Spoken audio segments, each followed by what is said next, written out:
السلام علیکم، میں ہوں ڈاکٹر فہیم، آپ کا ہوسٹ رمضان سیریز کے ساتھ۔ امید ہے آپ سب خیریت سے ہوں گے۔ آج کا ہمارا پروگرام ہے بلڈ پریشر کے مریض روزہ رکھ سکتے ہیں۔ جی ہاں جناب، بلڈ پریشر کے مریض بالکل روزہ رکھ سکتے ہیں، بشرطے کہ ان کا بلڈ پریشر اوپر کا 140 130 کے آس پاس اور نیچے کا بلڈ پریشر ڈائسٹولک 80 85 70 60 اس طرح رہتا ہوں، اور وہ روزہ رکھنے کے لیے اپنا عمومی پرہیز کے ساتھ روزے کے تمام لوازمات پورے کر سکتے ہیں۔ لیکن وہ حضرات جن کا بلڈ پریشر 160 70 80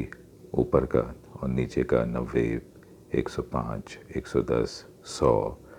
اس طرح رہتا ہے، ان کے لیے روزہ رکھنا انتہائی خطرناک ثابت ہو سکتا ہے اگر انہوں نے چند چیزوں کا پرہیز نہیں کیا ان ماہ سیام میں۔ سب سے اہم بات تو یہ ہے کہ روزے کے دو اس طرح کے پارٹس ہم ڈیوائیڈ کر لیتے ہیں، جیسے ایک روزے کے دوران اور ایک افطار سے سحری تک کا۔ افطار سے سحری تک میں جو احتیاط کرنی ہے اس میں تلی ہوئی چیزیں، روغنی آئٹم، چکنائی، گھی اور تڑکے والی دال جس کو لوگ بعض اوقات نظر انداز کر دیتے ہیں، ہر قسم کی چٹنی، سوس، کیچپ، مارجرین، مایونیز وغیرہ، ان تمام چیزوں سے پرہیز کرنا ہے۔ اور رمضان کے روزوں کے بیچ میں جو وقت آتا ہے، مطلب سحری سے لے کے افطار تک کا وقت، اس میں خاص کر یہ احتیاط کرنی ہے کہ ذہنی اور جسمانی تناؤ سے بچنا ہے جہاں تک ممکن ہو سکے۔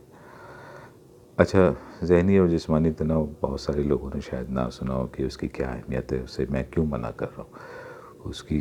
خاص اہمیت یہ ہے کہ جب ہم بہت زیادہ کسی ذہنی یا جسمانی تناؤ میں ہوتے ہیں